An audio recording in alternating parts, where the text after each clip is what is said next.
Hey, wrestling fans, welcome to the One Winged Wrestling Podcast, where two wrestling elitists discuss or review AEW events and wrestling news from around the world.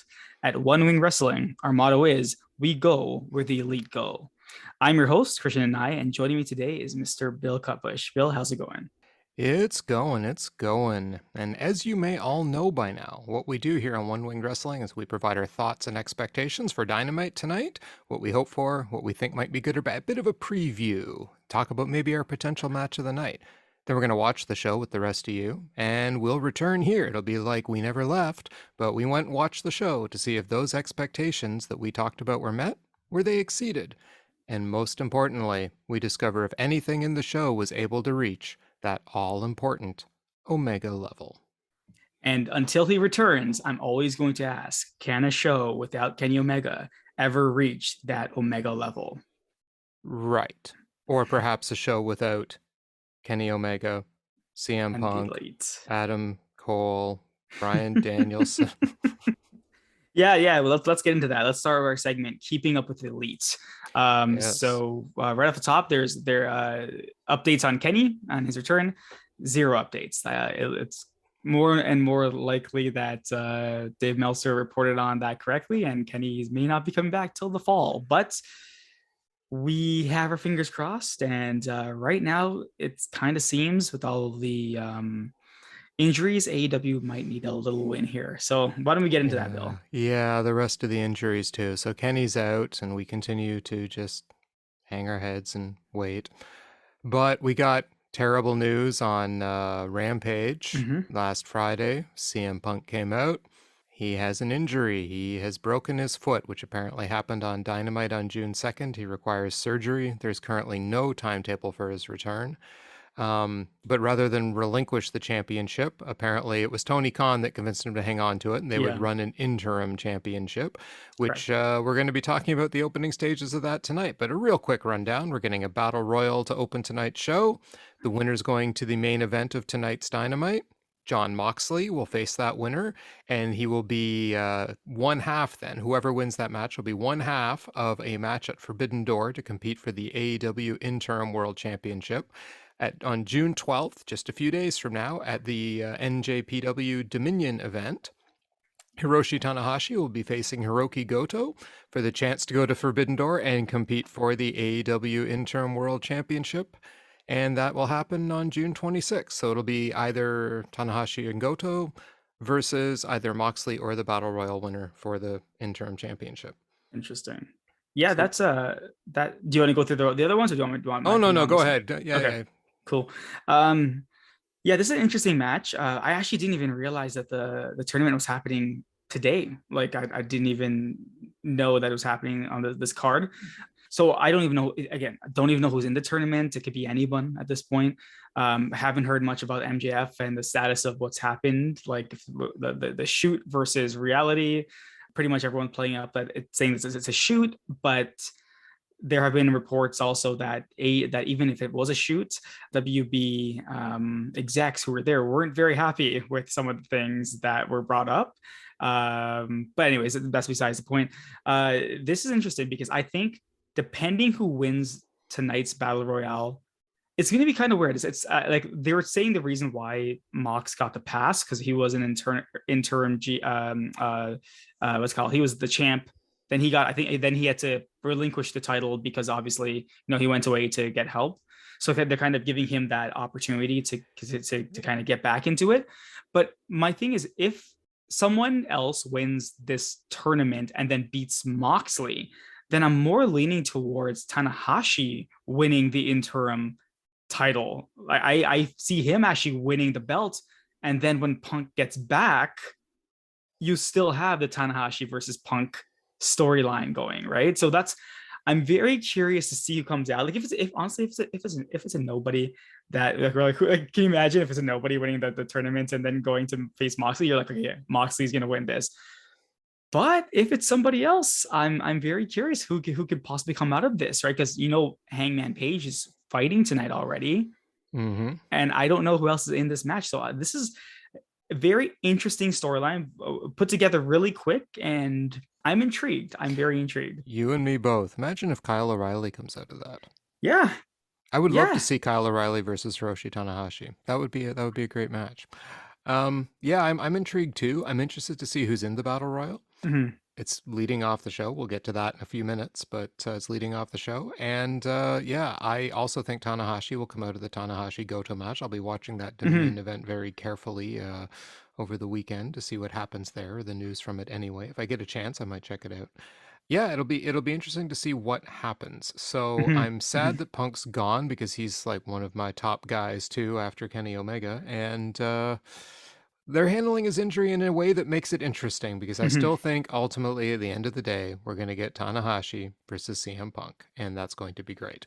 Yeah. But sadly, this wasn't the only injury. We also Mhm. have, as I think we mentioned last week, Adam Cole's a bit banged up, but we also found out this weekend that Bryan Danielson is banged up as well. Both of them have unknown injuries. There were some silly rumors going around that it was Bryan Danielson with a concussion, but that was Mhm. not verified by the Wrestling Observer or other sources. So he has an unknown injury. Both are being held out of action, but both are set to return for Forbidden Door. Yeah, and like well, from what I've heard as well, like if they're injured, it's not serious, but they're just AEW is taking the precautions, right? So that's great. Rather these guys get healthier than trying to go out there and injuring themselves even further. So yeah, it kind of sucks that all these guys are injured, but fortunately that's the sport that they're in, right? I mean, injuries will happen. Clearly AEW did not plan on CM Punk getting injured. Obviously, the third, he held a title from Sunday, so the third day after he won, he hurt himself immediately, right? So Yep. that kind of sucked. But yeah, I'm just glad that these guys are on the mend. I don't know what's gonna happen today. Yeah, and you know what's funny too is that all the guys getting injured are all those WWE The guys that WWE they guys, they exactly, brought in. Yeah, exactly. all of them, like Adam Hmm. Cole, Bryan Danielson, CM Punk. They all came in on the same pay-per-view, and they're all out with Hmm. injuries now. Speaking of people who are out with injuries Hmm. that are not part of the AEW anymore, but used to be part of the Elite, Cody Rhodes fought Hell in the Cell for WWE on Sunday. He did this with a pec that was apparently Torn. completely torn off his bicep that Yeah. he injured the previous Wednesday while weightlifting. Hmm. Hmm. WWE, they get a bit serious about this stuff. Like they don't need any lawsuits, obviously, against them. And Hmm. apparently, this was Cody. This is all Cody saying Yep. he wants to go through with it. Like they said, we can't clear you for this, but he wanted to go ahead. Like I guess he had to have signed something, right? It had to be some type of contract that he had to sign saying that no, WWE is not at fault or anything if anything happens right permanently to him. But he faced up against Seth Rollins, and one thing is that Seth Rollins early in his career kind of known for the guy that injured everybody, Yeah. but he has changed, and I've noticed that. And from what I've heard reports, I didn't watch the match, but what I heard is that he wrestled Cody in such a way that you can see that he was protecting the injury. There were reports that they were saying that Cody couldn't even move his arm, which is so stupid. I don't know why. I see why he wants to go through it, but still, like he Hmm. wants to become the biggest babyface in the world for WWE. But there's such a huge risk. I don't even know why they would. But again, Seth Rollins has now lost 3 straight matches to Cody. Think about that, Yeah. right? He's dropped 3. It hasn't hurt him in any way, but he's put Cody over every single time, and he was able to Hmm. do it again in a way that it like they wrestled. Apparently, it was a really good match, and he didn't further injure him, right? Right. So that was good. And even last night on Raw, I believe Seth Rollins attacked Cody with a sledgehammer, putting him out. Hmm. You know what I mean? Right. Right. And reports are, I think Cody is getting surgery tomorrow, Yeah, Thursday. I it's think it's this is week for right, sure. Yeah. right. So he's gonna be out for a while. I don't see him. He's not when John Cena tore his pec. Like he was out for like months and months. So they're kind of saying maybe Cody returns at the Rumble, and that's almost like that's a long time away. But hey, the injury is severe, right? Hmm. Or SummerSlam. SummerSlam seems a little too He would have early. to have seen his healing skills to get back by Yeah, SummerSlam. exactly. So I might not be a huge Cody Rhodes fan, but you got to give some respect to like what he does for his craft. I think he's absolutely insane that he still went out and tried to compete like that. But hey, it's now made him biggest, like he wants the attention. He wants to be the biggest babyface, and he got it. Like I could see them having him defeat Roman Reigns right now. I would hate that, but hey, I mean they've done their job, and he's helped them. So yeah, that's quite the freak injury, but it's Yeah. very interesting what's happening. Yeah, it's, you know, really I've got two minds about it. I mean, he went out there and here's what he said at the end of Hell in a Cell. Okay, he went out to the crowd after the show was over and he said to the crowd, "No one convinced me." This is a quote, by the way. I've Yeah. transcribed this to the best of my ability. Mm-hmm. "No one has convinced me. It was solely my decision. Mm-hmm. You'd have to literally kill me from staying away from this ring. 10 times out of 10, I would have made the same decision. Going on last, Allstate Arena in Chicago, you paid your money, I will honor it. You guys have believed in me when you didn't have to. Please know from the bottom of my heart, I believe in you. We're going to finish this thing. Thank you all very much. Have a great night. I love you. Thank you." That's what he said to the crowd afterwards. He made it very, very It was crystal him. Yeah. clear it was all him. This had nothing to do with WWE. Even if it is all him, though, what is the general message this time? I mean, I have so two minds about this because it the last time we had a Hell in a Cell where someone stepped in that badly injured was Mick Foley with Shawn Michaels Mm-hmm. in, I think it was, no, not Mick Foley and Shawn Michaels, Kurt Angle and Brock Lesnar. Not, you know what I was thinking? I was thinking something else. I'll get to that in a second. Kurt Angle and Brock Lesnar when Kurt Angle wrestled with a broken neck in WrestleMania 2003. Mm-hmm. But by the same token, what this does, you said it, giant babyface, because the only two, and this is why I was thinking Mick Foley and Shawn Michaels, the only two Hell in a Cell matches that you can think of that might be a step above this are, you know, the Mick Foley one where he almost committed suicide and Shawn Michaels. If you think of those two, you think of those giant Hell in a Cell performances. This one's going to be mentioned right up there with it now. He has cemented his legend, right? Mm-hmm. He's toughed it out. He wrestled with that giant bruise. The whole pay-per-view was revolving around that match. Without it, what are they going to do? If he wasn't in the pay-per-view, what was WWE going to do? This is That's the true. problem with running a million pay-per-views, right? They had one big show for this pay-per-view and he was it. Mm-hmm. But is it worth risking possibly your career? I admire the fact that he was willing to trust Seth Rollins that much. I Mm-hmm. admire that Rollins has changed enough to wrestle with him. But there's something that makes me, it's the same thing I got when I saw, you know, Darby and Jeff Hardy go through those chairs. And like, look what happened to Jeff Hardy now, right? Yeah. Right? I mean, the guy is injured. Mm-hmm. And this is kind of the same thing. It kind of makes my skin crawl. It's like, I get it. If I were a fan, it's not sports. It's not the NHL where some guy goes, "This is the only chance I'm ever gonna get at a Stanley Cup. I need to just gut through my injury," right? Yeah. And we applaud that as a society. Good Mm-hmm. for you. And I mean, I've done the same thing. I've played sports on a completely messed up ankle. You know, just because I felt like I needed to keep going and keep playing and keep finishing. You know, walk it off, right? Well, Cody Rhodes walked off pretty big shoulder yesterday, or Sunday rather. And I get it. I can see why people are applauding it. Sports Illustrated wrote a wonderful article about it.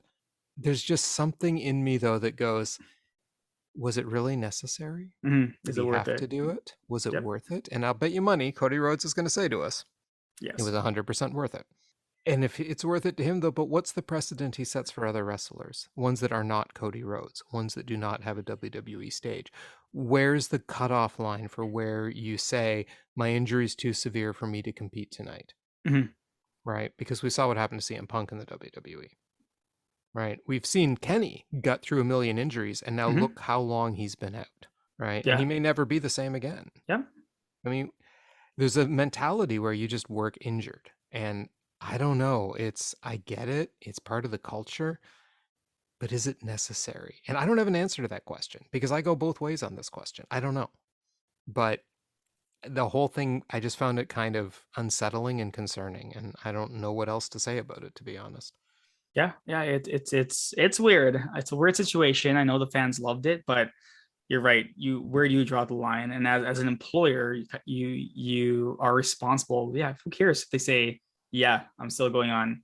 Well, guess what? You're not. Like you're just Yeah. not, Yep. right? This is why movie stars have stunt doubles because they're not allowed to do it themselves. Like, hey, Tom Cruise wanted to climb what's it called the side of the Burj Khalifa with no rope. Yeah. And guess what they said to him? Too bad, so sad, right? Exactly. Right, you're not going to kill yourself. So yeah, there's a certain point where you have to say no, but again, it's the WWE, so really nothing surprises me about them. Right. So yeah, that's all I'm going to say. And Cody's like that, where he fits so well in WWE because it's just nonsense, right? Yeah. So yeah, No, that's why I'm like, absolutely. I'm not surprised. Yeah, and it's a short term site too, right? Yeah, yeah, Like you agreed. don't care about your star enough to want to make the long-term investment in them to just Mhm. call it, because you could have that Hell in a Cell match again. It's not like a Stanley Cup playoff. It's not like a Super Bowl game. You can have this Hell in a Cell match anytime you want. You're WWE. Yep. Newsflash, guys, wrestling isn't real. It's real athleticism. It's Yes. real good, but the outcomes, people, guess Yeah, what? they're predetermined. Anyway, so you can have this match anytime you want, WWE. Just saying. Okay. Well, let's move away from WWE and into some real pro wrestling and perhaps some real sports entertainment, though there doesn't seem to be Sweet. any of that on the card tonight. I know, I was reading that Well, too. though I got a sneaking feeling this battle royal at the beginning is going to go a long time. We will open Yeah, tonight's it has to. show Yeah. with the Battle Royal. The winner will face Jon Moxley in the AEW Title Eliminator. To Do close you up the have night. any guesses at all at who's going to win this No, I match? have no idea. I have absolutely no idea who's going to win this match. I have no clues who's in this match. Know nothing about this match because it was put together so quickly. If I had to guess who's going to win this match, who knows? Maybe Miro. He's back, right? Maybe he wins this match. I don't know. What do you think, Bill? What do you think about who's going to win this match? Well, I was originally thinking Miro, but now I'm going to pick someone else just to be different. I think it's going to be a long match, first of all. I think that It's this is have going to to be. go at least like 45 minutes. It's going to take up almost the first half of the show, I'm going to bet. So, who do I think is going to win this? I am going to go out on a limb and say that we get. I don't know. I have no idea. I'm Malachi Black. I'm going with Malachi Black. Malachi Okay, Black. okay, Malachi all Black right, is winning the Battle Royal because okay. he's going to face Jon Moxley, and I would love to see Malachi Black versus Hiroshi Yeah, Tanahashi, to be same. honest. That's actually a pretty good match. So yeah, but no, I would also be quite happy with Miro versus Moxley, Miro versus Mhm. Tanahashi. Those are good matches. Yeah, so let's go with that. Either Miro or Malachi Black. And of course, since as you've mentioned before, and as I agree, we're always wrong about our predictions, it will Always, be yep. someone entirely different. It's probably going to be QT Marshall or something. Well, next up we have Adam Page versus David Finlay from NJPW, New Japan Pro Wrestling. David Finlay being the son of Fit Finlay. Oh, interesting. I didn't know that. What do I think about this match? You know what? As I said recently, like I've been giving a lot of credit to Adam Cole because at first I didn't believe it was You him mean who Adam Page? Adam Page, yeah, Page. Sorry, Hangman. I don't know why I said Cole, but Adam Page. So yeah, I've been giving a lot of credit to Hangman for a while, just because I originally thought that it wasn't him carrying the matches, it was everyone else. But it seems like his matches with everyone is just really good. So I'm assuming that this match is going to be a pretty good match, but not the best match of the night. I'm going to say this is probably going to be better than Battle Royale. It's going to be better than the Moxley match at the ending of the show. It's going to be better than the women's match, but not the match of the night. So I'm excited, but that's I feel it's going to be a really really good match. Yeah, I think what we're gonna get to is some really solid wrestling in this match. So yeah, I look forward to it. I don't know if I'm hyped for it. I'm Mm-hmm. curious about it. I want to see what happens. Adam Page is, of course, winning the match. It's not like he's losing it. Yeah, of course. So yeah, and I think it might set up some interesting possible plots for Forbidden Door, given, David Finlay being, but David Finlay has also been part of Ring of Honor, so Okay. who knows exactly how that's going to cut out. Next up, we have Buddy Mathews versus Pock. Yeah, this is the match I think is going to be the match of the night. I mean, Buddy Mathews, Pac is probably one of the best in ring guys. Mathews, same. Like when you start stacking up like best in ring performers, these are the guys that WWE let go, and you just think to yourself, why? Like why? Like, but then again, I when it comes to Mathews and when it comes to Pac, like they may have been the ones who kind of requested their releases. But like from what I've seen so far with the House of Black and obviously Death Triangle and just knowing what Pac can do, it's gonna be a fantastic match. I couldn't even tell he was gonna win this match. I would just go. I would normally say Pac, but I don't know. I'm thinking it might be Mathews who wins this match, right? So yeah, I'm very very excited that this is gonna be the match of the night. I think so too, with one caveat.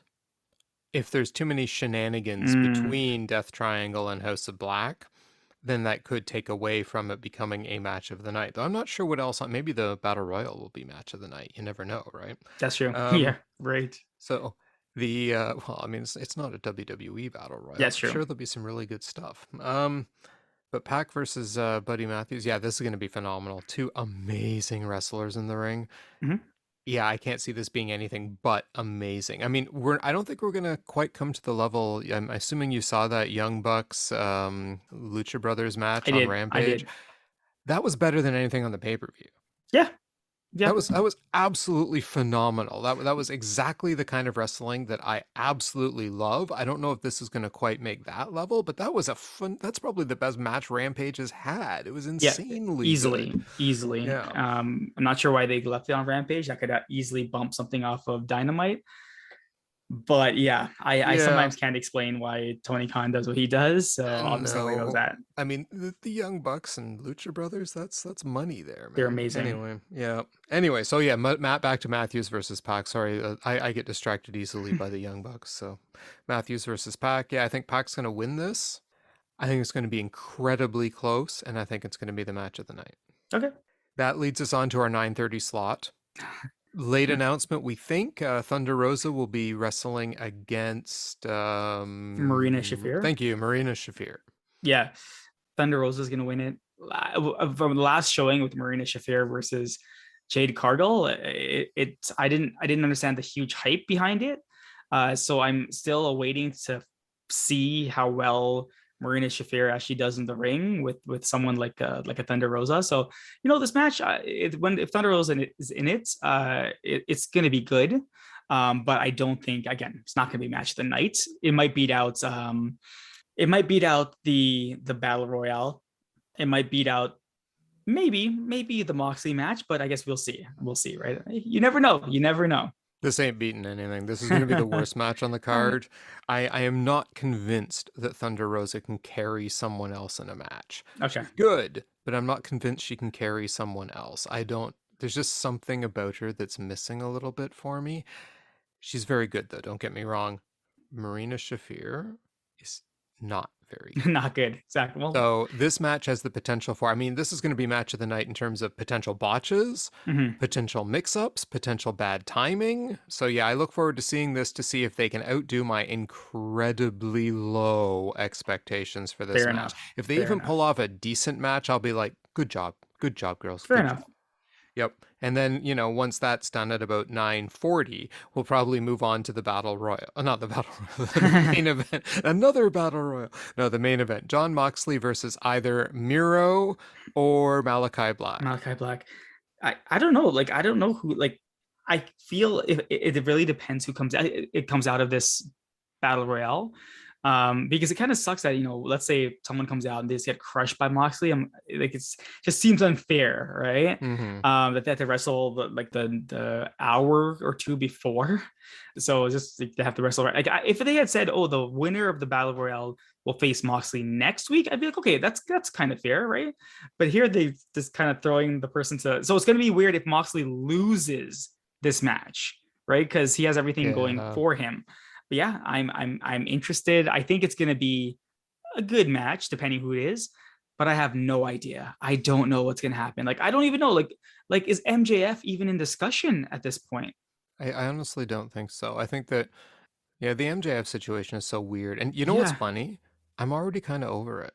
yeah, Like, I watched the promo.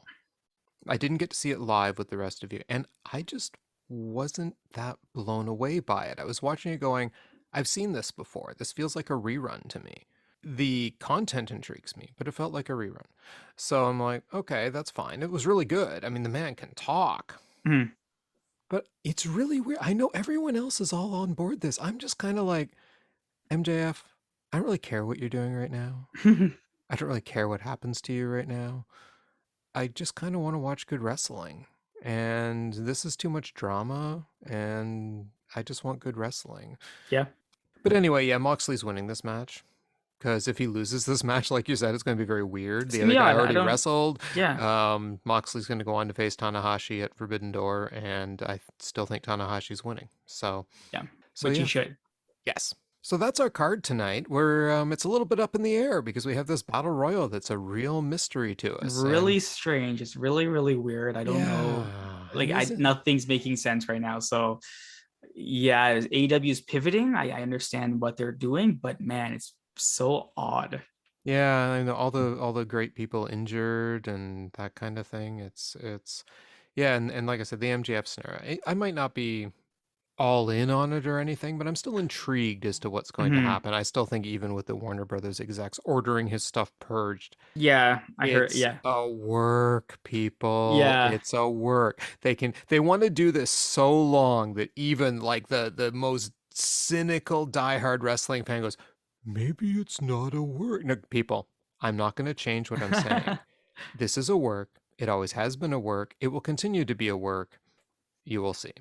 Anyway, with that, why don't we go watch some Dynamite? Let's do it. We'll be back soon. And we're back. That was Dynamite. It was a Yes, it show. was. So Yes, it was. Dynamite came to us tonight from Kansas City. Mhm. And we opened it off, as we mentioned in our prediction section, with the Battle Royal. That's And right. yep. So what I'll do is I will recap the segments of the Battle Royal for you, and we'll give our comments as we go. So it opened up with the Hearts, which were Daniel Garcia, Eddie Kingston, Tony Nese, Lance Archer, and Darby Allin. Those were your first 5 competitors in the ring. You know, you got some pretty classic or typical matchups that you would expect. Nese tried to work with Archer. You know, Kingston went straight for Daniel Yeah, Garcia, and they had a big exactly. fight. Darby Allin started off fighting with his skateboard. Yeah, So, he jumped out of the ring and he kind of waited for a bit and then he got a skateboard yep. and went after Archer, which was kind of cool. But yeah, I mean, it was really everyone's you're waiting to see who's coming next, right? Like they started off the match great, but yeah, you're really waiting to see who's coming next. You mean you didn't think that Tony Nese was just going to Oh, eliminate all 4 I guys? was shocked Tony Nese lasted as long as he did. I'm kind of shocked. Let me just say right off the bat before we really get into it. I'm kind of Mhm. shocked at who the people were in this match, considering this was a battle royal for the AEW World Yeah, Championship, I even if agreed. it is interim. Agreed. Yeah, it, Yes. it seemed kind of, there were an awful lot of people not in this match who Hmm. probably should have been, but hey, it made for a match. So out next were the Diamonds, and this was Ricky Starks, Jake Hager, Ray Phoenix, Swerve Strickland, and Keith Lee, who apparently just got to come out together, but we noticed that with a lot of A tag lot of teams tag tonight. teams, yeah. So Unlike Ricky Starks, who didn't get to come out with Powerhouse, right? Yeah, you know when they joined, like Lee and Swerve, like they were able to do a lot of their tag team moves, and I guess they came out as a tag team because like their tag team moves are fun, right? And we've right. said this before, so it was cool seeing them do their tag team moves, and Ricky Starks is just fan. Like Ricky Starks is so awesome. Oh my God, Every he's time I amazing. see him wrestle now, I'm like you're so underrated. Like they really need to put a title on you, right? So yeah, I thoroughly enjoyed when they came out. It made the match a lot more exciting for me. Yes. Yeah, I know. Once you get Ray Phoenix and Swerve Strickland and Ricky Starks Oh, all I working don't even. together, and I'll talk about Ray once someone else oh, joins the. yes, exactly. So, you know, we had our first eliminations during this segment too. It looked like Keith Lee was going to be, you know, booked as the monster guy in the Battle Hmm. Royal because he tossed Tony Nese and then he ended up tossing Lance Archer in a very impressive power Yeah, he bomb. carried him out. Yeah, It was crazy. yeah, no, that was very interesting. Hmm. And then I believe it was the clubs that came out next. Yeah. John Silver, Hmm. Takeshita, Hmm. Max Caster, and the Gun Club, Yeah, you Austin and know, Cole. so when John Silver came out to a big pop as he normally Hmm. would, Takeshita surprised me. I'm like, oh my god, Takeshita's in this match. My boy's in this match, Yeah, right? he's Because good. I'm now a huge Takeshita fan because this kid wow, like I don't even know what to say anymore about him. And then of course the Gun Club Max Max Caster. Caster and Anthony Bowen still injured, playing the crowd as normal. Like, it's like it's so funny. Max Caster just comes out and what I just realized, if it wasn't for JR, I wouldn't have even caught it. When Caster comes out and he says, "Hey," and he says, "Yo, you know what? That's an O2, right?" Because when JR said, "Hey, yo," I was like, "Oh my god, Yeah, Razor I've never Ramon. caught that. It's Razor. Holy Yeah, crap!" yeah. And you look at Max Caster's like outfits. It's like an ode to Razor and Shawn Michaels because he has a lot of pink and stuff like that. And I'm like, wow, I've never noticed it. I didn't notice it till you pointed it out Yeah, right I now. was like, So, I'm like, oh, I love Max Caster, but again, playing yep. the crowd, like, obviously, they refer to the guns as the ass boys, and again, I'm gonna give credit where it's due. Like Austin and Colton Gunn play the buffoons that they need to play, and Yeah. they're doing such a good job playing it. Like they're so like they do the most ridiculous things, so Yep. people are cheering for them to get eliminated. And this thing, like they don't normally get booed out as like they're doing the job. Like, so they come down, what's his name? Max Caster does his rap, and then they grab the mic and they announce the wrong cities purposely just to Right. give it to Anthony Bones to get the huge pop, and then for them to get made fun of. But then they jump in the ring. I was actually shocked that Max Caster got limited so quickly. I didn't expect him to get limited as fast as he did because, well, Phoenix eliminated him, but I mean, like Yes. I couldn't really say that, but like I felt like I thought he was going to be one of the ones that were going to be in there a lot longer.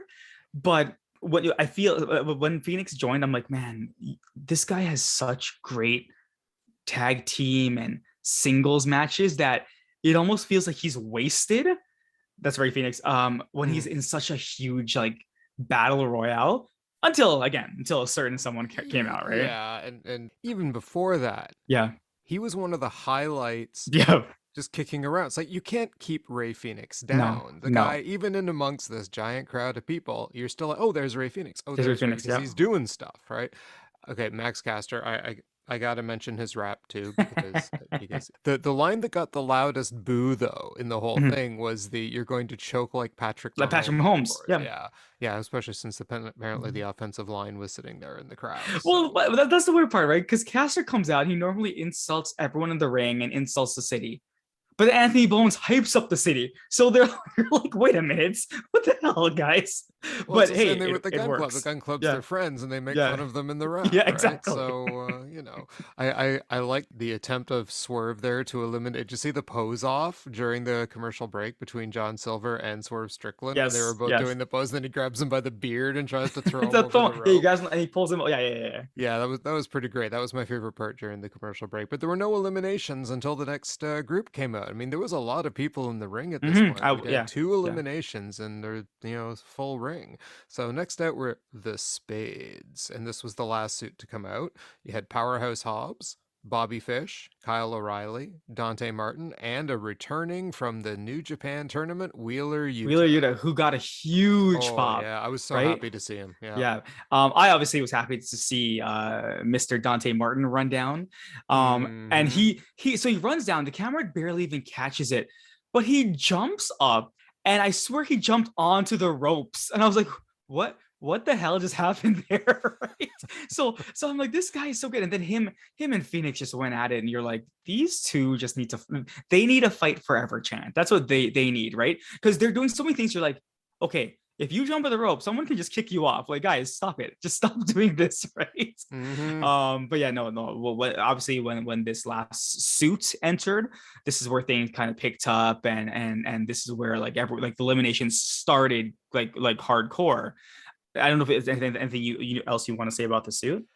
Yeah, I mean, oh, that when Dante and Ray, like you said, when they started going at it, it was great. Ray also had a couple other moments during this particular part of the match too. He broke up the scissor party that was going Yep. on. and then It's only so ridiculous. The three of I know, them in the the ring. three of them and then Ray eliminates Max Caster on Yeah, top of that. Then he gets the double elimination on the Gun the Club, guy so called he yeah, takes out all of them. yeah.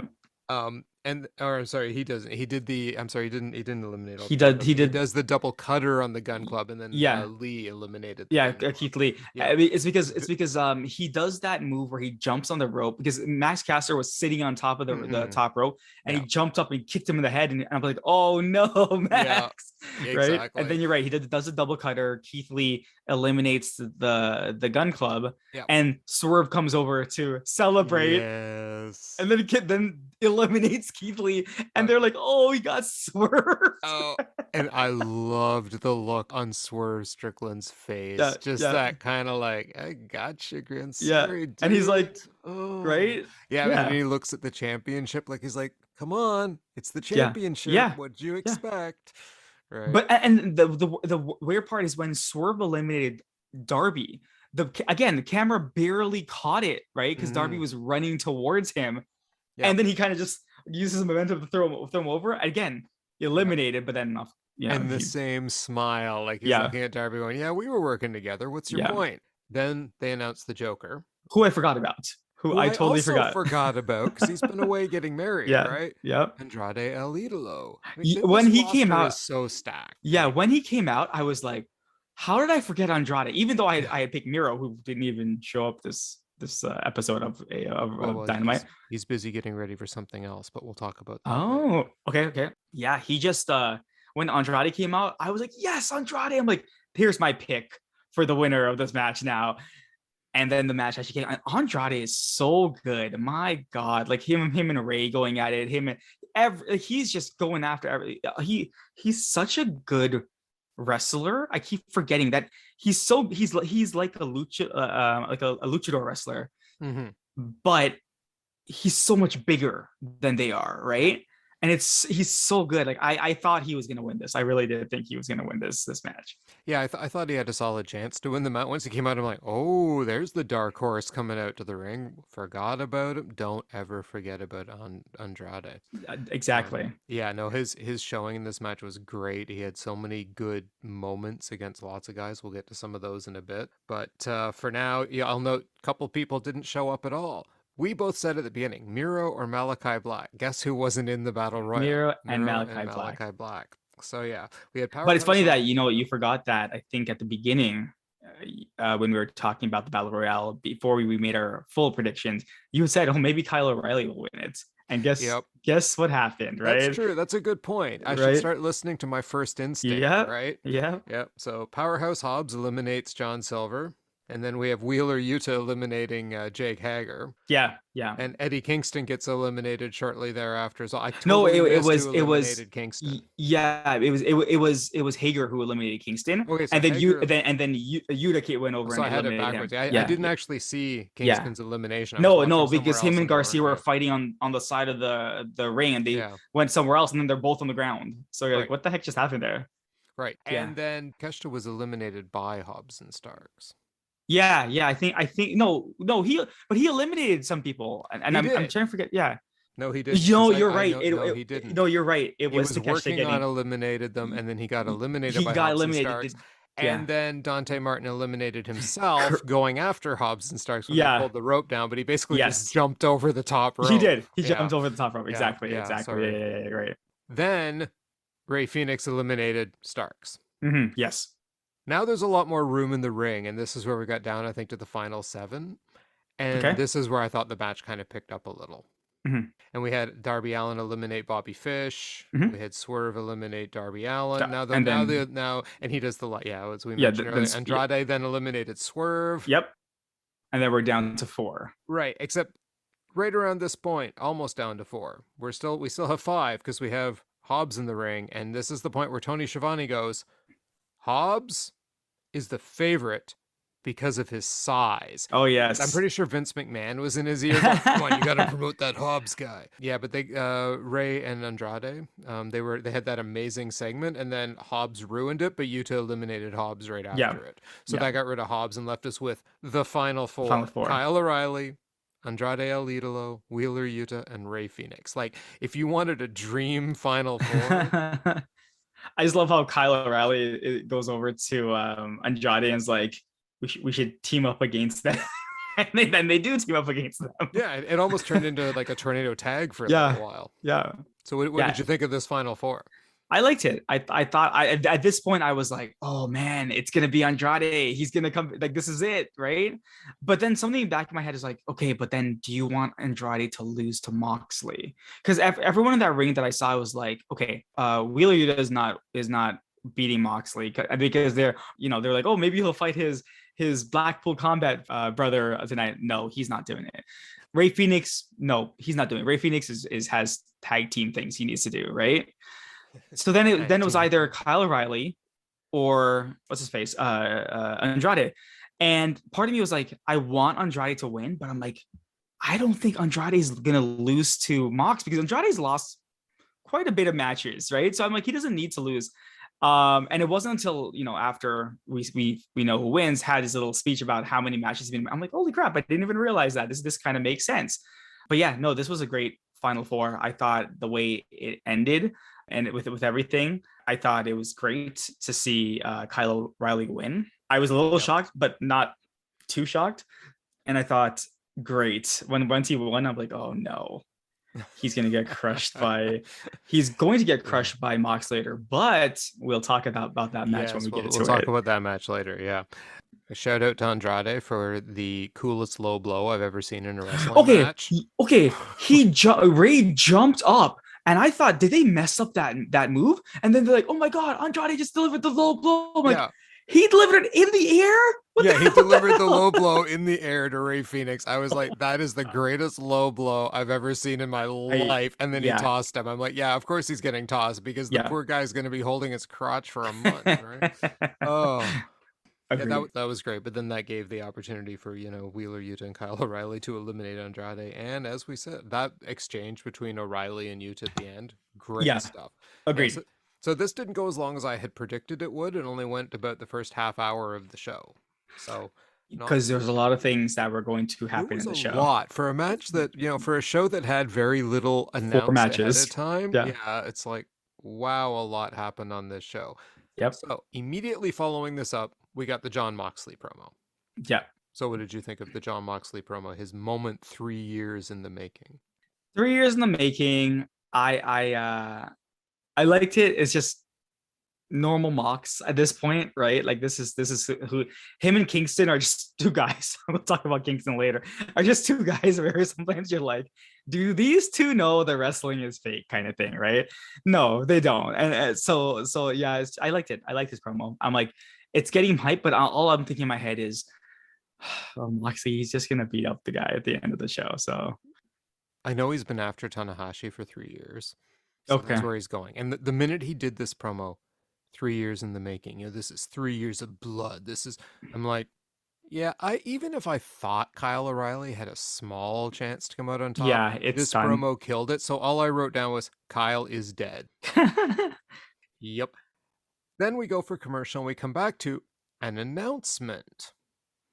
We are getting a new championship in AEW.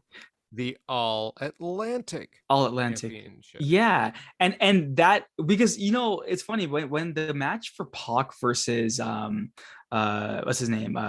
Buddy was announced. I was like, okay, cool, because it's House of Black versus Death Triangle. All right, whatever. I mean, you don't need a reason for that, right? Yeah. And then I'm like, then they announced the championship and they announced a bracket. And they're doing it by country. And it was funny to see Ethan Page under Canada because he's Canadian, right? Yeah.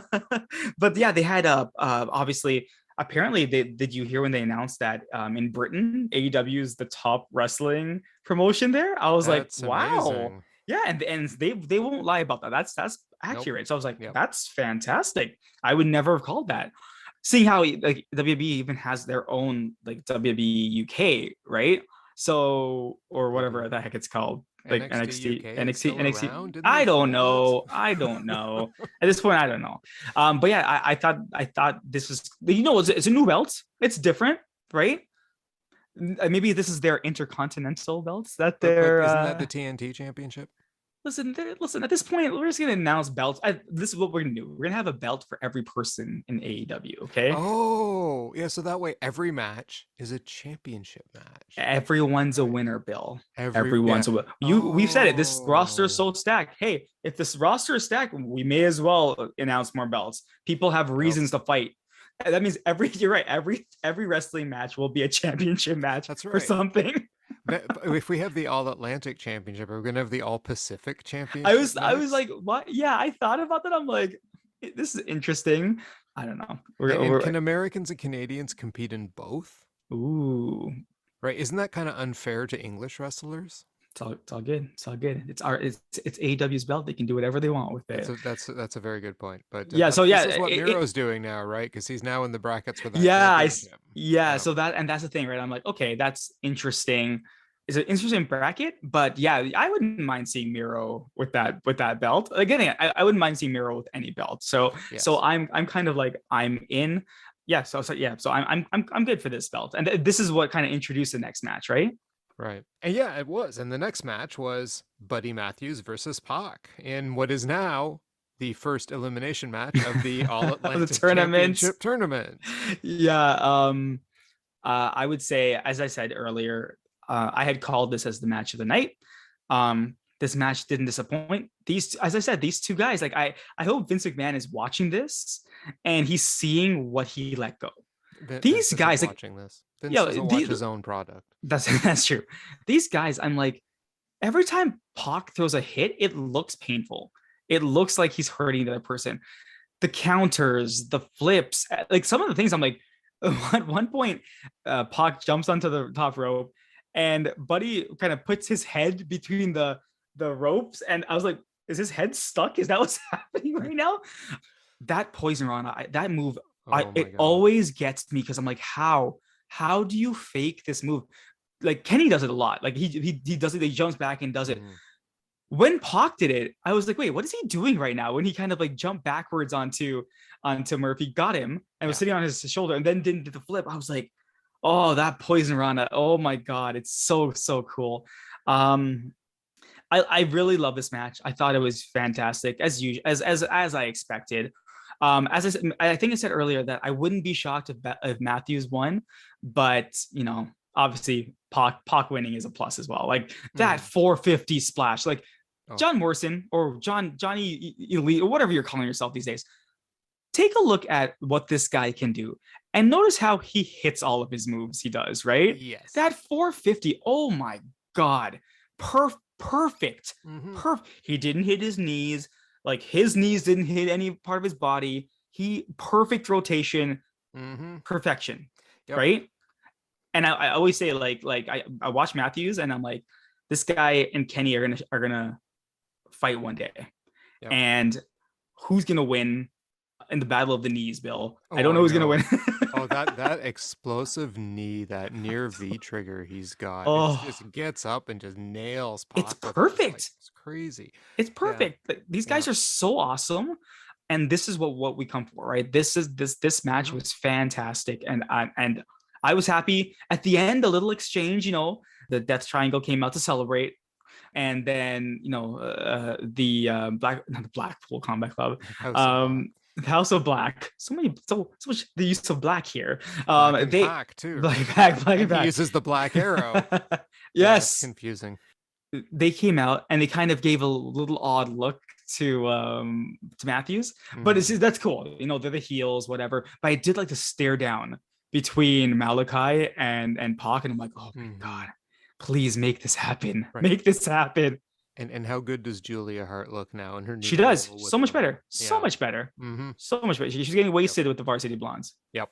Yeah, no, I also loved this match. Yep. My match of the night, 100%. Yep. Exactly what I was hoping for, and a little bit more in some cases. You're right. The perfection is what does it, right? Both these guys hit everything dead on. Yes, and that's why when we talk about an upcoming match, I have issues. But anyways, this match was absolutely fantastic. The Hangman DDT, Randy Orton, eat your heart out. Yes. Guy's got his hands with it, and Pac does the thing off the rope, spin around, goes down to the point where JR is like, What is he doing there? What's he doing? Yeah. Yeah, and this is the match that got the fight forever chant. Yeah. Right. And And deservingly so. multiple standing ovations. Deservingly so. If there's one match on this show that I would recommend people go out and watch, 100% this match. Agreed. Phenomenal match. Not quite Omega level, but phenomenal. And you know why? Phenomenal match. I'm going to say really, really good, but not quite, oh my God, 5-star, right? Yeah. You know why? They didn't quite get me at the end with enough of those kind of near fall moments. They didn't quite crank it up to that 10 level right at the end. You know, it came real close, but it kind of ended too fast for me. It needed just a little bit more, but I suspect time, number of matches, card, etc. Doesn't detract. Don't get me wrong. Match of the night. Great match. 100%. Just needed a couple small things in it to make it even better. But 100%. Yeah. Anyway, we move on to the Eddie Kingston promo, the second promo from the guy who doesn't know that wrestling is Don't make that symbol at me. I know what that means. We have 30 seconds left. That was hilarious. He's like, they gave me a minute, but I don't need it. So he did need it. He still uses the minute. Yeah, he called. I love how he's like Garcia, I hate you. He's like 2.0 or whatever you call. I hate you. He just kept saying, I hate you. I hate you. And then he's like Jake Hager, you eliminated me. I wanted the championship. They're gonna fight at Rampage. And Chris Jericho, I'm coming after you. He's just so hilarious. I love it. I loved this. I did. I love this. I was laughing my ass off through it because he's just so over the top. Yeah. It's endearing. It's like, I love Eddie Kingston. Yeah, because he's so much fun. Like this, he's great because he's just, I love it. I hate you. I hate you. No, Garcia, and he just utters it. I hate you. Oh man, no, he's great. I love Eddie Kingston. So yeah, that was another commercial break, and we come back from commercial with Trent Beretta in the ring. Yep. Trent basically just telling everyone, that him and Rocky Romero, Palmy Vice, their championship match against the Ring of Honor champions, FTR. Obviously, there's interference by New Japan. It wasn't fair, and then FTR comes out. Yeah, right.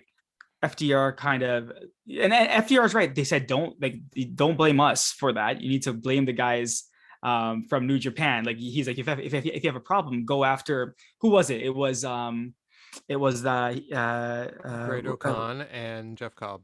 Now, was the reference made that they belong to a Will Ospreay stable? Is that what they said? I'll give you the background of the stable in a moment. Okay, so there is a stable that came in, I guess it was 2019. Will Ospreay was originally a member of Chaos with Okada, but he turned on Okada, turning heel essentially, and formed his own stable called United Empire. There we go, United Empire. Yes, which is a number of wrestlers who are, not Japanese essentially, right? So he's got an Australian tag team there, and you saw them tonight. Kyle Fletcher and Mark Davis. They've got Jeff Cobb and Great O'Con as another tag team. Remember T.J. Perkins in WWE? Yeah. Yeah, he's in New Japan, and he's part of the United Empire. Oh, okay. Well. And Francesco Akara, I think his name is. I'm not sure. He's very new to New Japan. He was in All Japan for a couple of years, but he's also a member. He's an Italian wrestler. Got it. That makes up your United Empire, all led by Will Ospreay.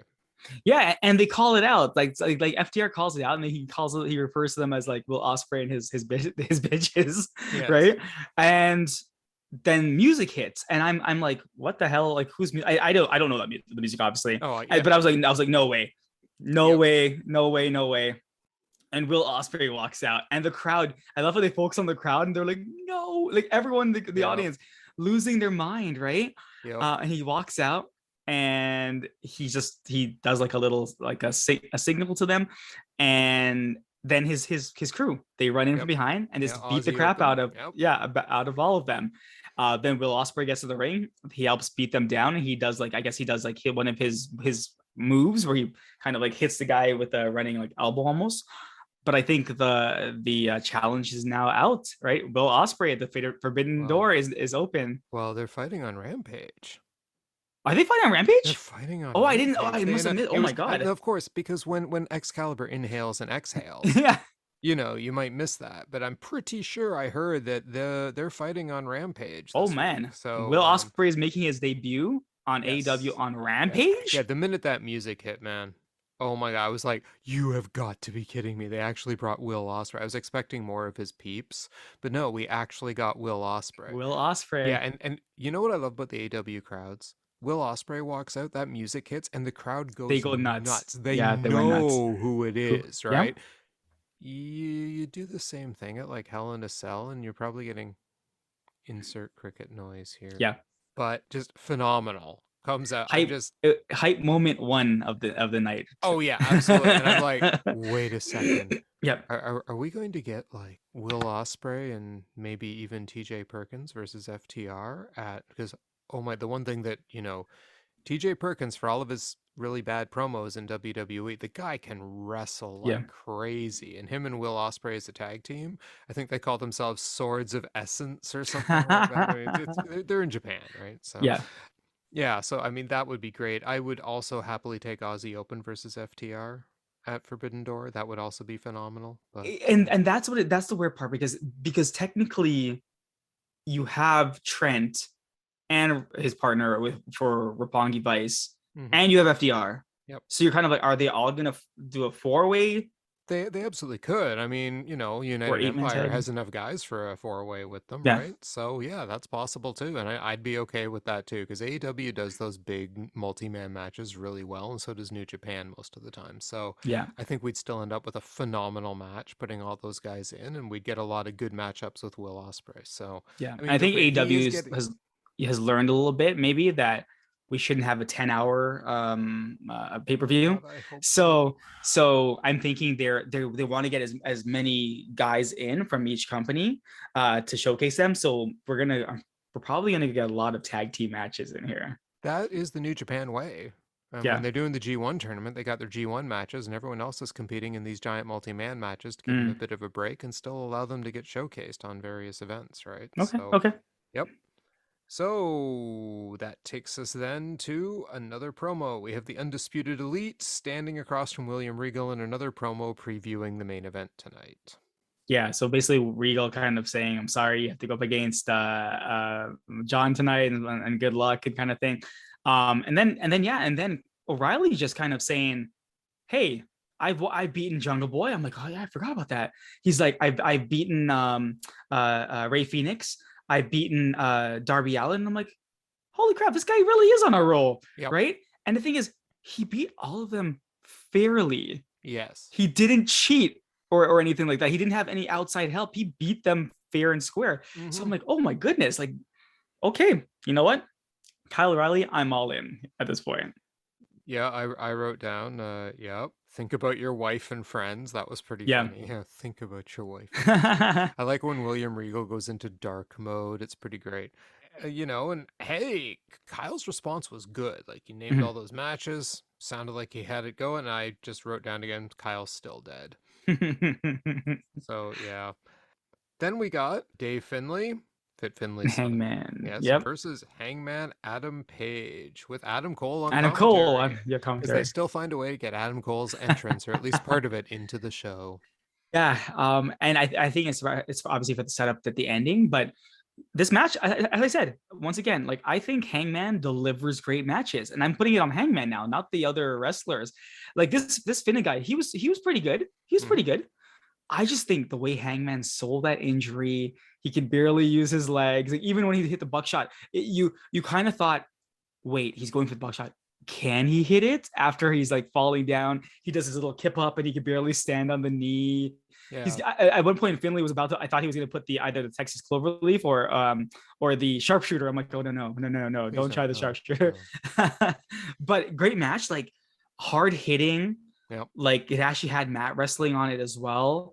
Like it had everything you could want in this match. So I really enjoyed this match. I think if I'm like it's, I would say, so if the Pock match was number one, this match it's hard because it's either not given there were only like 4 matches tonight, but like this match it was it's in the top 5. Top 5, yeah. This match might be 2 or 3. I'm still kind of thinking it through, but yeah, I thoroughly enjoyed this match. Yeah, it was great. I enjoyed it as well. Like you said, hard hitting, good mat wrestling. Hangman continues to impress me as someone who has come a long way. Yes. His selling is phenomenal. I mean, I'm willing to start considering that. I think he's at that, you know, he's not quite an A plus player yet, but he's definitely at the A minus to A level. He's not a B plus player anymore. No, no, he's not. He's definitely in that range where you can count on him to have really good matches when he's out there now, and he's gotten good at the story in the match. Yep. And so credit where it's due, the guy is coming into his own, right? Hmm.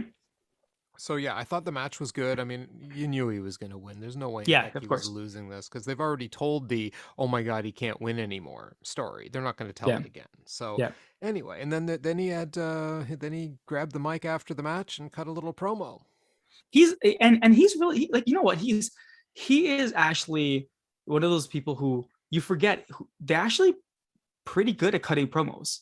Yeah. Right. And he calls out, he's like, I'm not even, I wasn't in the battle royale, so clearly I'm not going to be AEW champion anytime soon. And he starts going on about that. He's like, but let's not talk about that. He's like, he calls out Forbidden Door. He calls out New Japan, and he calls out the New Japan heavyweight champion. And when he said, I want the IWGP heavyweight championship, I want Okada, I was like, what the hell? I was that this was again. I popped again for this. I was like, oh my god. I like to statement. Well, the AEW Championship isn't the only belt in professional. It's not the Yes. only championship in Yes. professional wrestling. And when he said professional wrestling, I'm like, so is he going after the ROH belt? What belt's he? And then when he talked about the IWGP, I'm like, oh my god, he's calling out He's Okada. calling out Okada. So he did, but that didn't go over well with some other people. No, Adam Cole All kind of the said, Adams. no. Yeah, you don't deserve it. You lost, right? Mm-hmm. And Cole's kind of like, I won. I'm the Owen Hart champion, right? I should be the one. And he's like, you're calling out Okada, but who knows? He may not even be champion. It might be my buddy Switchblade himself, right? And I'm thinking to myself, okay, so how would you do this? Let's say Paige and Cole want a challenge for that belt. Mm-hmm. Would you do a triple threat match? Probably because you just got through saying you want to put as many people on this thing as Right? possible, right? Right? So that would be awesome. That But would be actually pretty awesome. But by the flip side, neither New Japan nor AEW do a lot of triple threats for titles. No. So then do you do, if Okada loses, do you do Paige versus Switchblade and then Cole versus Okada? Because I do feel that Okada and Hangman would be a better match than an Okada and Cole match. Because they have like a hard hitting style like Okada and Paige. And again, after what I've been seeing with Paige, I've really just liked Paige's wrestling recently. So I'm a little biased on that. I just see Okada at kind of another level, right? I mean, he's Like after Omega, those matches with he's at the Omega level in a lot of ways, right? Like he's kind of a New Japan Omega, almost up to that level of a Kenny Omega. The matches he put on, the storytelling this man is capable of, insane. Yeah. So against Adam Cole, he would totally work. Against Adam Page, he will totally work. Mm-hmm. Against a broomstick, he will totally work. So give him any of those guys, it doesn't matter. We're talking about Kazuchika Okada. Kazuchika Okada. That's right. Okada. Bill, we got Will Osprey in person today, and they've now mentioned the IWGP heavyweight champion, the guy who got 6-star rating for his match against Kenny Omega. Yes. Kazuchika Okada. Yes. Yeah, so I mean, I don't care which guy he gets. I just want to see him wrestle one of the guys. Agreed. In AEW. I'm with you. Yeah, I'm there. Fingers crossed, no injuries happen. Nope. We just get him healthy. We're all hyped for the Okada match. We're all hyped for the possibilities here. We've seen Will Ospreay, United Empire. Yep. And now we get a Thunder Rosa promo. Yeah, I saw this promo earlier today. It was actually on the not the YouTube, but on Twitter. And that's how they kind of announced, oh, that she's having a match. And as I said, she's not great on the mic. All right. And then you had Marina Shafir, who again is like worse than her on the mic. And you're kind of like, why? Why don't Right. we have a mouthpiece for you instead? Kind of, right. So Yeah, I mean yeah. we're into what do we call this now? The back 90 of the show? I don't, Yep. because now we move into the Wardlow segment. Yeah, these are where again, I guess the Thunder Rosa segment kind of kicked off the weird part of the show, Yeah, right? it really did. Right. So then yeah, so then we get the Wardlow segment. I don't know why he walks to the ring. They show him walking to the ring with no music. He walks out the curtains, stands in front of the whatever they call it, the screen, and then they play his music. I'm very confused why they do it that way. Yeah, he comes out. He basically says that he wants the TNT title, and this is where things get again just keep Hmm. getting, they go from odd to just weird. And then Scorpio Sky comes out, Yep. but then Dan Lambert runs out, and Ethan Page run after him because apparently Scorpio Sky is injured. So of course, Wardlow does the face thing and says, "You know what? I don't want you like this. I want you to 110%. I'm gonna wait." We're like, "Oh, Okay. okay, what? Great." So, because I remember I had said he needs to have a real kind of feud, and when I saw Scorpio Sky, I'm like, "Okay, that's a good feud." And then you find out Scorpio Sky's injured, so he's not going to fight him right away. And then you find out that it cuts to the back, and there's Smart Mark Sterling with all the security guards telling Wardlow that he's stupid for ripping up the court documents. He's like, "That's not how it works, right? You Right. can't just rip it up." That's what I said Yeah, last you week. said That's last not week. how it works. Yeah. And he said that you have two options. I can see you in court, Hmm. or you can square off in the ring against 20 of the actual security guards next week in a match. If I were I the was like, security guards, I'd be yeah, firing my lawyer. yeah, exactly. I'm like, this is the worst thing. I would like when we get to the Jungle Boy segment, I would have had Jungle Boy's reaction. What are Yeah. you talking about? Right? Yes. Yeah, I don't know the purpose of this. Like I was like, okay, whatever. Yeah, and I liked how it kind of began because he gave the reason why he's not going to like go Mhm. after the world championship right Because of now. He's CM like, Punk. Yep. basically what he did was he said, "You interim champion, you're not a real You're you're champion. The you're not the real champion. champion is Yeah. CM Punk. We all Yeah, know which is what awesome. CM Punk." Yeah, Again, he did yeah. the face thing. He I did was the like, face thing. "Good on you, Wardlow. Yeah. Good on you. Yeah. You know the champion is CM Punk. That's fine." But he's like, "Okay, but when you come back, Punk." I'm like, Yeah. okay, fine. Punk versus Wardlow, whatever. So he's gonna turn to the TNT title, like you said, right? Okay, that's Mhm. great. The Mark Sterling stuff, I'm like, because I was all in on this. He's suing him. I thought that was hilarious, right? Like, great use of Wardlow, guys. 20 of these guys in a ring, really? I'm like, okay, now you see, Mark, you lost me again. If I, like Yeah. I said, if I were the security guys, I'm firing Mark Sterling at this point because no, we don't want to fight him again. This is why we're suing him. This Yeah. This is makes no sense. it I'm like, you're doesn't, and I egregious. guess this is Tony Khan just trying to course correct and be like, that this storyline just is not working. Let's just move on from it. Let's But it end it was as soon as possible. working. Yeah, but maybe it wasn't like for the majority of fans. Maybe it Okay. wasn't working I right. wanted the out of the ring, inside the court, sports entertainment angle where we've got Wardlow in a courtroom. Only Jericho would do something like that. They're not gonna Come do that. on. Only Jericho would do I that. want, I want the jury with Wardlow. Anyway. Okay. Speaking of fun stuff, we then cut to the Young Bucks in a hotel room. Yeah, were they in a hotel room or what? Where That's what were they? it looked like, Yeah, or a lounge at the place, but I'm pretty sure it was their hotel room because they kept yelling about people barging yeah. into their rooms. No, So but like watching them just talk about all their accomplishments recently, yes, they were like, we beat the tag champions, we beat our hardest opponents last week. We put on such a great match, which is true. It's all yep, true. in their And hometown. then they're like, we're gonna go after the tag team championships again. And I'm like, yay! Yes. And then there's a knock on the door, and the Hardy the Hardys come in, the Bucks of Youth, right? Yes. And Matt Hardy's like, I heard you guys talking. So I put my ear up against the door to listen.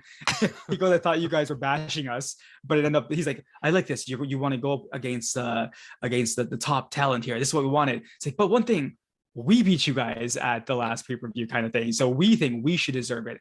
And then Christian and Jurassic Express walk in. Just walk into their hotel room. It's pretty great. And they kind of Christian kind of starts talking to Matt Hardy and saying, no, we should, I agree, we should have a match next week, but it should be the match that put us on the map. And right away I was like, oh my God, they're gonna have a ladder match. And it's gonna be the Hardys versus the Young Bucks versus Jurassic Express in a ladder match. And Jungle Boy's in the background is like, what? Why would you do this? Right. So you could tell they're playing this one slowly out. Like Christian is going to turn on Jungle Boy, and that's going to be a feud. And I hope Jungle Boy just wrecks him in all the matches. It would be pretty great. But I am enjoying this semi-heel Christian. You know, yeah. I used to he used to bore the hell out of me. Now I'm like, I like this kind of like cocky, arrogant. I'm gonna like do anything I want with the Jurassic Express. Yeah. And don't worry, Jungle Boy, you're still my bud. See, I'm kind of into Christian in this persona a little more now. I'm enjoying. Yeah, but next week there's gonna be a triple threat tag match for the titles, and I'm wondering, are the titles gonna change hands next week? I'm very curious about that, but hey, I guess we'll see. Well, I mean, the Young Bucks can't lose, right? They can't. Right? They're so awesome. They're so awesome. And then it was not 9:30, but 9:26. And you know what that means? It's time for the women's match. We're early for the women's match. But yes, it is in fact time for the women's match. We had Marina Shafir versus Thunder Rosa for the AEW Women's Championship. Before we get to there, just stepping back one quickly to the tag match. If the Bucks win that match, believe me, I was thinking about the tag match through most of this next match. Yeah, anyways. Then at Forbidden Door, you could do tag champions versus tag champions. I don't even know who the tag champions in New Japan is at the moment, right?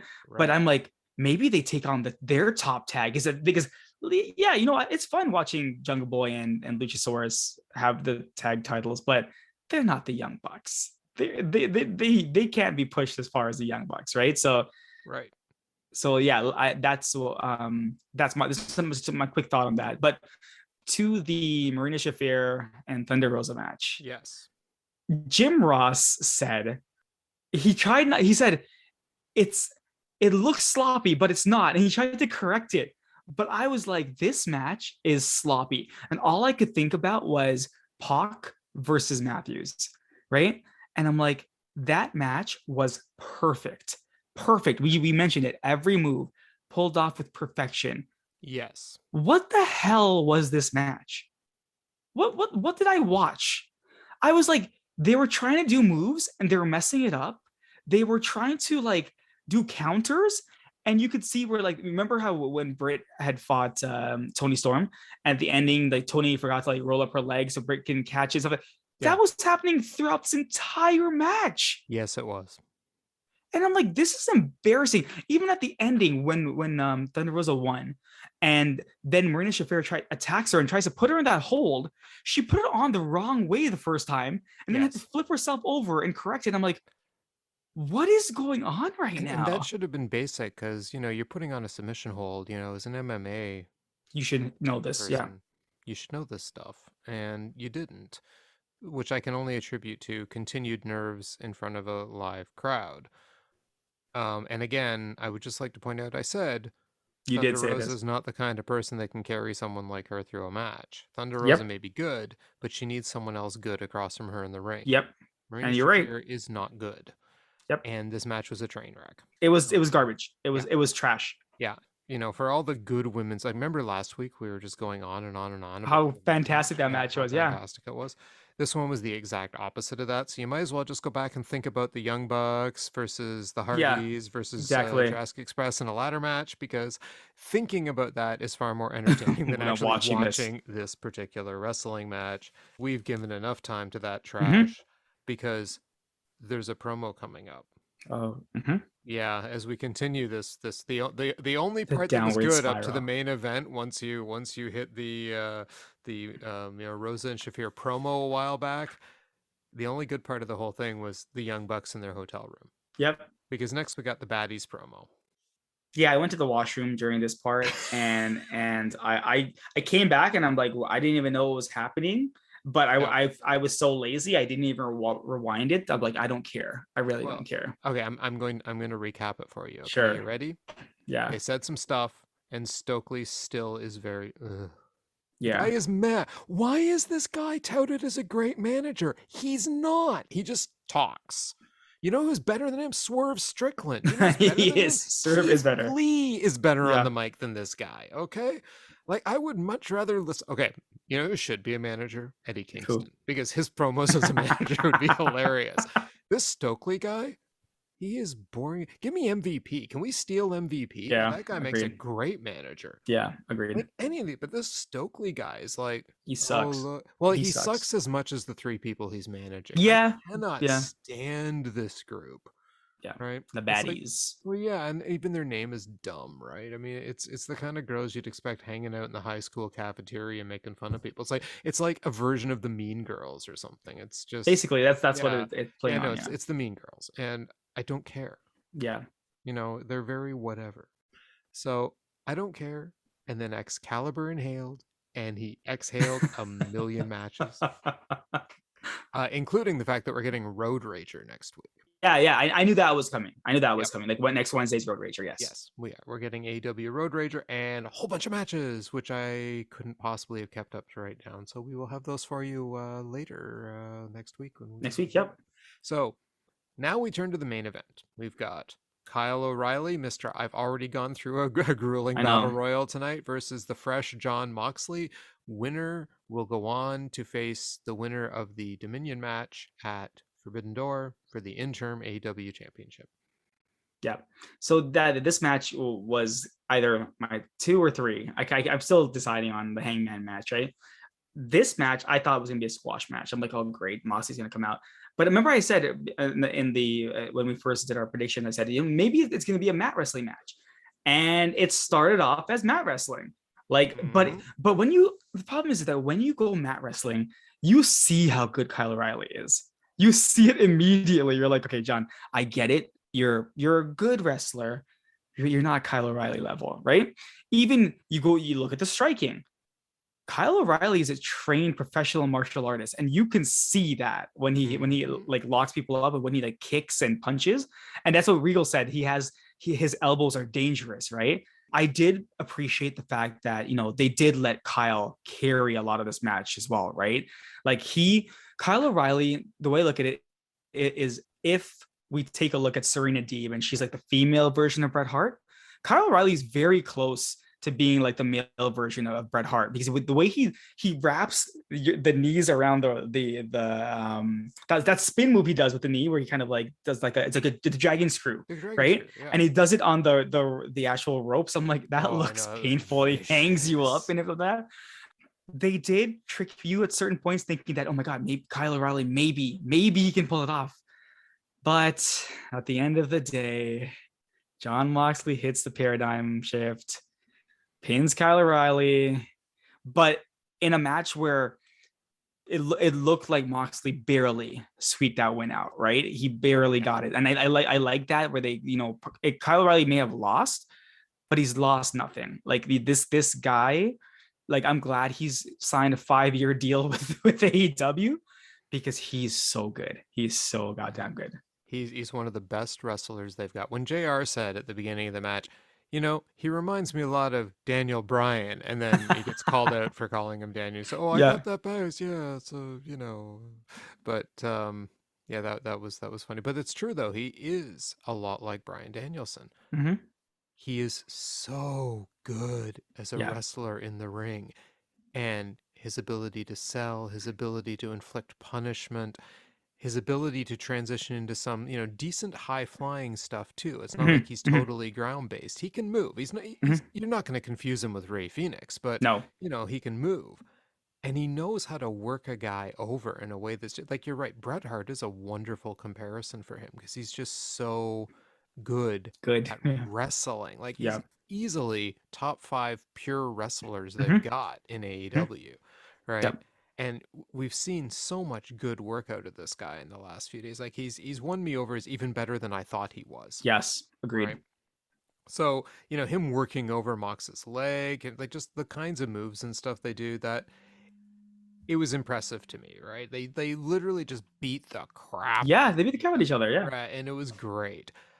I think my only drawback was I never once thought Kyle was going to win this match. There Mm. wasn't a hope at I any was cheering point. for him, but I I was knew, cheering yeah. for him too. I wanted him to win. I love Kyle O'Reilly, undisputed elite, etc. But you knew Mox was winning. I knew the minute he cut that promo about the 3 years in the make, and Tanahashi's winning at Dominion, right? There's not a doubt in my mind that Tanahashi is winning at Dominion. So we're getting Mox and Tanahashi at Forbidden Door, which is fine. That'll be a really good match. But it took me out of this match a bit because I knew Kyle O'Reilly wasn't winning this match. And if I Hmm. know what the result's going to be when I'm watching the match, it really Takes away a little detracts bit. from, Yeah. because none of the near falls mean anything to me. It's Yep. like, well, of Agreed. course Mox is kicking out of this. Of course he's going to reach the ropes. Of course he's going to break the submission. There was Yeah. no doubt in my mind that Mox was getting out of absolutely everything that Kyle O'Reilly was putting on him. Okay, Yeah. that's fine, whatever. But still, my number 2 match of the night, pretty easily for me. I loved the match. You know me, I'm a big Mhm. fan of this kind of wrestling. So for me, this was just phenomenal, but not quite the level of Pac and Of course. Of course. Buddy Murphy. Now who's doing it, right? Yeah. Yes, Buddy Mathews. So that was Dynamite. Yeah. And Yeah. I mean, it was a good show. mhm, Again, a lot of, I think the best thing were obviously the big surprises, like calling out Okada, seeing Will Osprey, highlights of the night. Interestingly, no mention of MJF. I saw a few posters in the crowd, like free MJF and all this other stuff. No mention. So very interesting how they're playing the storyline out. If it's a storyline or not, again, who knows, right? how many times do I have to say this? It's a work, All right, people. all right. I've gone on the record multiple times. This is a You work. have Yep. said it, yes. And I'll But keep again, saying it. they're playing it so close to the chest that they're deleting him off social media, deleting all this. Oh, it's been done. Then he's not showing up at the events now. Yeah, I know. I agree. I think it's a work as well. And also there are rumors that MJF actually signed a deal on last Tuesday before Dynamite. Well, of course he did. Yeah, and Hello. that's why. Does anybody remember CM Punk? Does Yes, yeah, anyone remember yeah, that? The photo of the WWF title in his fridge? Like, do none of us remember this? yeah. Anyway, yeah, it's a work. Work. Just everyone repeat after me. The It's a work. MJF segment is a work. So, yeah, I also enjoyed Dynamite a lot tonight. It was good. A couple of really good matches on it. I enjoyed the Battle Royal. I like how it's setting up for Forbidden Door. We're getting a lot more action that direction going on. Mm-hmm. But that about wraps us up for the night. But before we go, it's time for our one phrase that summarizes the evening for us. Krishna? My phrase that summarizes the evening. I think today's will be the forbidden door is fully open. Like that's all I'm gonna say. Like remember a couple weeks back, we're like, hey, they gotta start announcing matches soon, right? And then Punk calls out Tanahashi. Okay, that's awesome. That's fantastic. Punk gets hurt. But today, I think that this forbidden door just swung right open, right? So, yeah, for everyone who bought tickets to that show and that are going, you guys are in for some event. So I'm jealous. My phrase of the evening, Pack and Mathews, fight forever. Fight forever. Agreed. Agreed. I you know what? I guess that sums it up. Fight forever. Right. But unfortunately, our show can't go on forever. That's right. So, as the great one always says, goodbye, everybody, and good night. Bang. Good night, everyone.